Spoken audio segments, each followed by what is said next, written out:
There were a few key things that Khalil Ko did and did not do that led to his upset loss to Gallegos last Saturday. Let's take a look at a few of them. In the beginning of the fight, the first round, Khalil Ko's game plan seems to be looking for a right hand over the top of Gallegos' jab, and he's having a fair amount of success with it. Here's an instance about 45 seconds into the first round. Gallegos comes with the jab, and Khalil Ko counters with a right hand over the top. Moves around, shows an active jab of his own.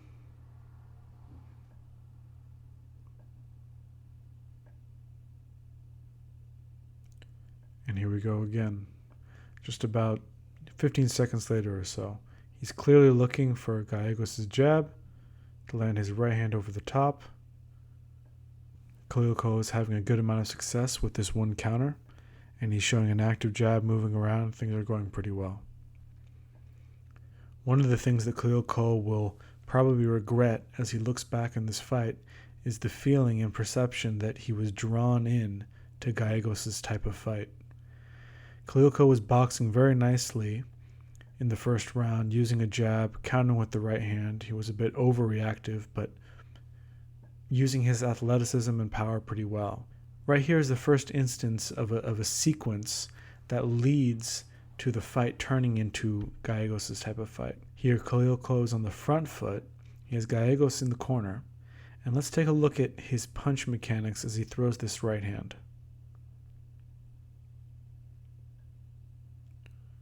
The first thing to notice would be the footwork. That is not a step. He's hopping into a split. The front foot's coming out, but the back foot is also coming out. So this is incorrect footwork. The front foot should take a small step forward, or at most a medium step forward, and the back foot should follow it to help his rotation. He more jumps into a split position and then throws a right hand that misses. Look how close he's bringing his head to his opponent. He wouldn't have that happen if he properly rotates his hips and, more than anything else, was properly using his footwork. So this kind of instance of bringing your head so close to opposition is one of the things that's going to lead to the type of fight that it becomes, which is an all-out brawl. Another thing to see here is there's very little feint. I mean, you could say there's a tiny bit of lead hand feinting going on, but really it's too obvious of a right hand. It wasn't really set up. He's off balance, poor footwork. It misses. Look where he ends up. Now here's a big, thing to think about. A fighter, let's say like Usyk or Terence Crawford's stature, or Bivol, Beterbiev, so on and so forth. After they throw a punch like this and they see that they're out of position, they're going to get back into their base. Their base has been broken. They're out of position. It was a missed punch. It was a bad action. They're going to immediately get back into their base, get back into a good position. Khalil Ko does not. He then goes to follow up with a punch and gets countered with an uppercut right here. And we can see once again, let's just imagine that the sequence started here. Let's look at how he throws his right hand.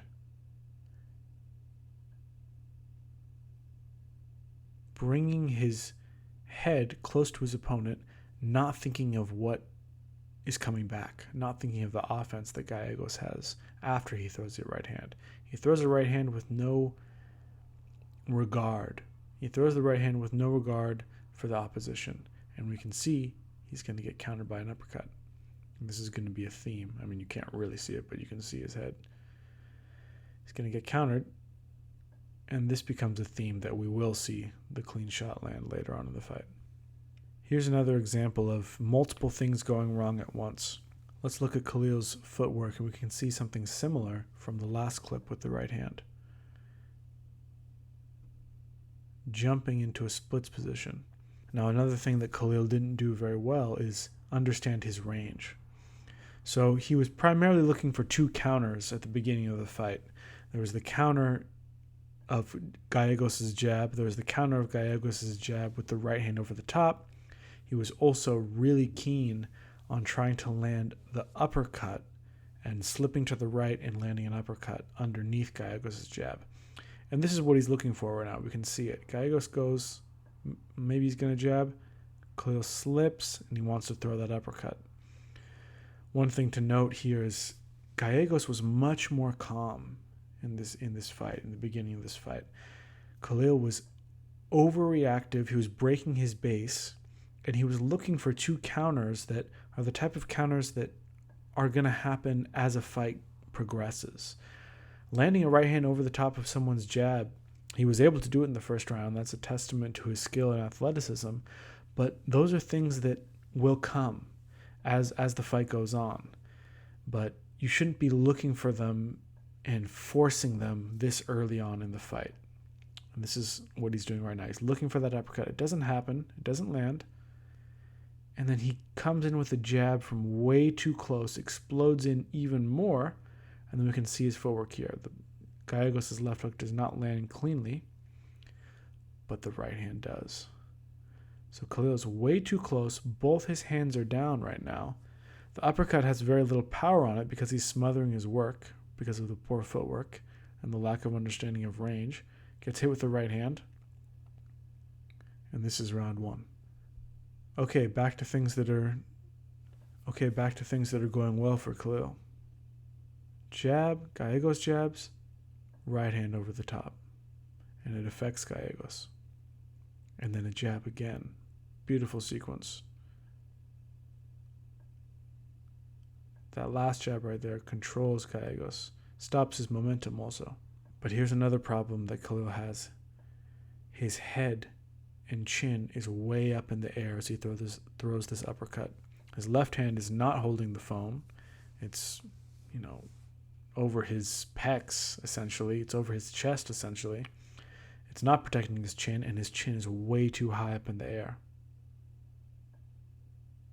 And again with that left hook. His chin is way high in the air. He didn't pay for it right there, but it doesn't matter. Whether it was Gallegos or someone 5 fights from now, someone is going to make you pay for your bad habits. And this night it was Gallegos. So here's another example of the lack of understanding of distance and the incorrect punch mechanics and head position. So Khalil frames with the right hand, with the left hand to set up the right hand. Comes, glancing blow. Gallegos has his hand there.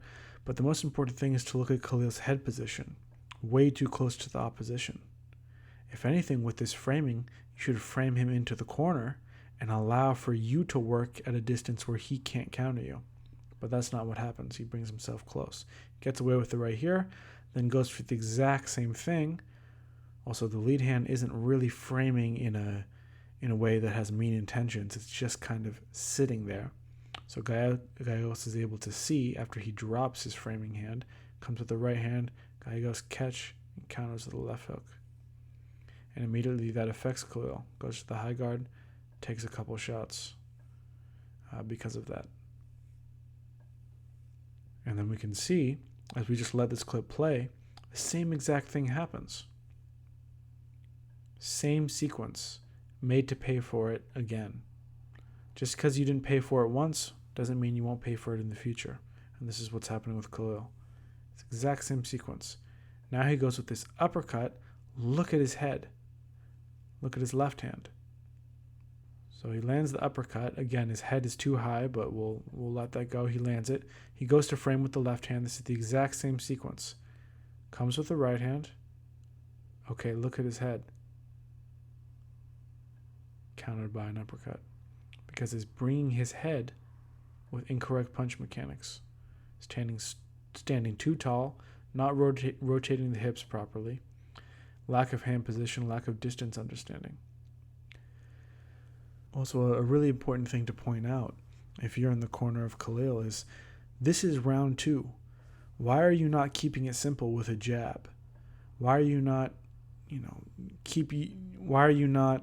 keeping it simple with a jab? Why are you not continuing to counter Gallegos' jab with that right hand as you're having success? Why do you feel that you can now just walk Gallegos down and throw bombs, throw punches at the exact same speed, and you're getting touched? It's not like you're not getting touched. You need to get back to the jab, and you can get back to outboxing, and it's possible down the line, you have power, you might be able to stop him. Don't underestimate your opponent and degrade your technique because of your ego. And we can see this is a minute left in round 2. It's already turning into somewhat of a Gallegos fight. Khalil in the high guard, getting countered with uppercuts, so on and so forth. This isn't what the first round looked like, with a nice jab.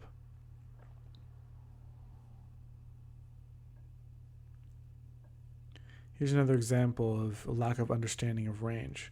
Khalil is not coming behind a jab. Gallegos has nothing to think about. A jab makes a fighter think. Gallegos knows that he can believe whatever's coming at him. As Khalil's nickname says, he's just stepping to him. We need to step to him with a jab, or else things like this will happen. He's just standing here. He doesn't understand his range, drops his hands to take a second off, and Gallegos says, nope. Straight right hand, right down the pipe, then a left hook. Now you're taking damage. Body shots.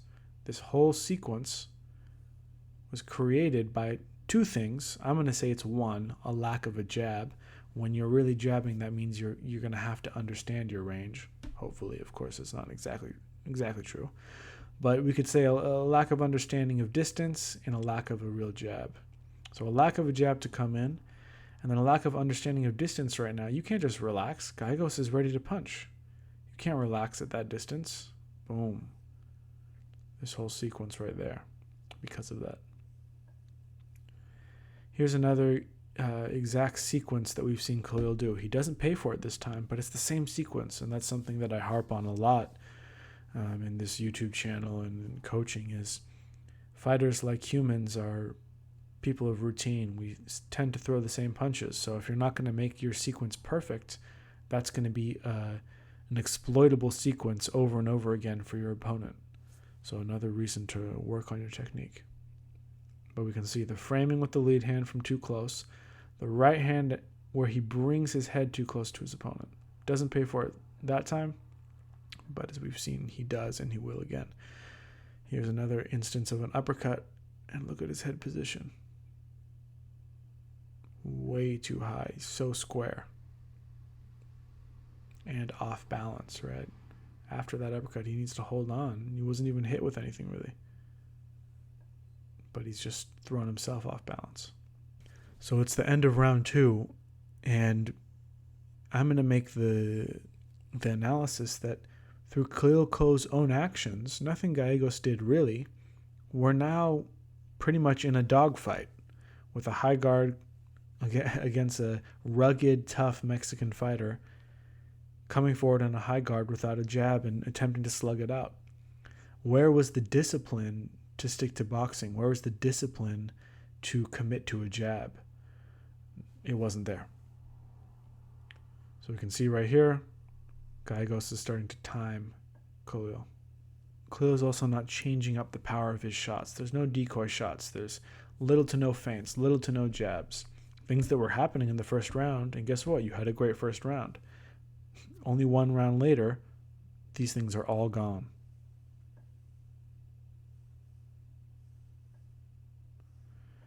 You can see an instance right there where he misses the uppercut, and look at his chin position. If these are the kind of things that your coach isn't helping you correct, what are you working on? We don't know. Right? If you're in camp and you're looking at your sparring footage and no one is saying anything to you about this, because it's not like this is the first time this happens. If this happens here, it happens in sparring. Maybe not every day in sparring, but it's going to happen. And as a boxer, as a professional in anything, you have to look at yourself in the mirror and try to find the holes in your own game and fill them. And that's why you have coaches. They should be honest with you. Anyway, I don't know his corner, and this is not a indictment against them at all. I have no idea who they are. Just thinking.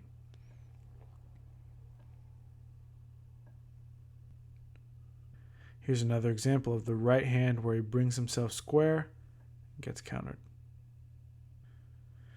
And so a minute into round 3, we can already see fatigue starting to set in with Khalil. And if any of you have fought a rugged Mexican fighter before, if you try and fight their fight, fatigue's going to start to set in, that's for sure. And if you're not supremely conditioned anyway, it's going to be difficult. So we can see right here, he rolls, bends the waist underneath the left hook. Maybe actually catches an elbow right here. Hard to tell how much that actually hurt, but it looks like it possibly affects him a little bit. And then right here, when I say there's no commitment to a jab needs to be utilized in a certain way. And there's many different ways to utilize a jab, but trying to throw a knockout jab is almost never one of the ways you're going to want to utilize it, and especially understanding your range. So right here, Khalil is not understanding range, goes for a jab to meet Gallegos. That kind of jab can work where you meet someone and it ends up feeling like a right hand to your opponent, but 99% of the time you need to be throwing that jab to the head. Or at least you're throwing a decoy jab to the body to meet them with a right hand that's going to come over the top. But all of that's kind of a moot point because the distance is incorrect. And he throws this jab. Gallegos comes with the right hand over the top. So now for Khalil, he's on the back foot. He's getting touched, and that's starting to make him fatigued. And we can see how while he's still looking for that counter, right? He's still looking for that uppercut counter over the jab. But things are starting to fall apart. Here's another instance of his uppercut. Even though he lands it, look at his head position. I have no doubt he's an explosive puncher, and credit to Gallegos, who took a lot of clean shots. But it's not about, if someone has power, great. You already have that. You need to work on other things. Why is your head position like that when you're throwing an uppercut? Here's another instance of not understanding range. Jab without a plan. Jab without understanding range. Gallegos over the top. Boom. Right hand. Here's another example of the right hand where he's going to bring his head too close to his opponent and get countered with the uppercut. Devastating, and that shakes him. Here's another example. Framing with the left hand that's not really active enough. While you're framing, one of the goals should be to stop your opposition from creating return fire. So with that arm extended on the guard of Gallegos, you should be pressing against it to the point that Gallegos has to really work to get his hands free. But that's not what happens. Khalil frames more as a thought than an actual action. And he pays for it. Because the right hand comes, he's too square, gets countered with a left hook. That left hook wouldn't have been able to be there if he had kept framing and pinning the lead arm of Gallegos. But because the frame is more of a thought, not an action, he gets countered. And we can see that whole sequence, this whole sequence right here is, because of that counter, because of that action. And he fights and shows a lot of heart and comes with an overhand right here that affects Gallegos. And shows a lot of heart, and he showed heart throughout the whole fight. But he shouldn't have had to show that heart. He could have made the fight a lot easier for himself. And even in this series, even though he's getting away with it, Gallegos is maybe shook. He's not displaying good technique. It's the same thing with the right hand coming. He's coming square. He doesn't get countered right there, but we can see it's the same thing.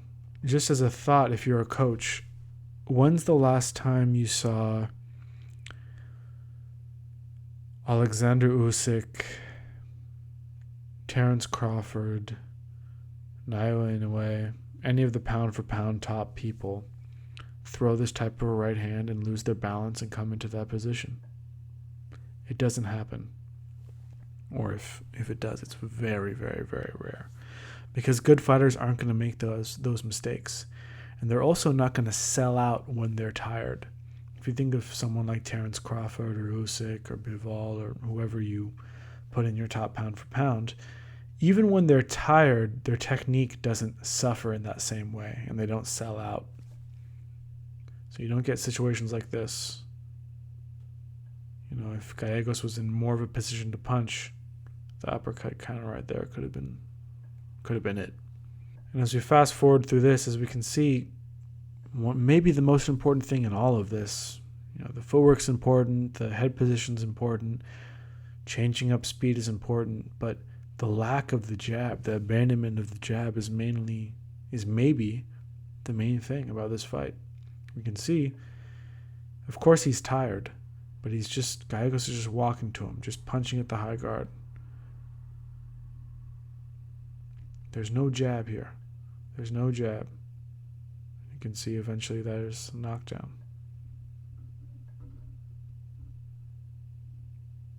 Right. Here's the second knockdown. Khalil's still looking for that slip counter with the uppercut. I don't think it's landed once in the way that he really wants it to. I don't think it's landed once, but he's going for it again. Gallegos, crafty, it's almost like an old school George Foreman cross guard. Takes some of the steam off that uppercut. Here's good from Khalil. He pulls from that left hook. That's good. But now he comes with the exact same thing again. And this time, Gallegos fires an uppercut as well. Now, is Gallegos crafty counterpuncher that's reading him and knows that's going to come and is going to throw that? In my opinion, not so much. But he is a super tough, durable, powerful fighter that's throwing a million punches and is coming to hunt you down. So he throws a body shot right here at the same time as Khalil's throwing, and that drops him. And we can see, here's the end of the fight. No jab, Gallegos walking to him. Gallegos is much more conditioned to throw many punches because he's not the perfect puncher in terms of mechanics, but he just throws his punches essentially. Turns his hips a little bit, turns his punches over, and is accustomed to throwing a lot of them. And maybe he doesn't switch up the power that much either, but his power level is much more repeatable to throw 100 punches around, whereas Khalil is throwing 100% power, big shots with his chin up in the air. That's going to gas anyone. It doesn't matter who you are. So tactics do play a part into conditioning as well.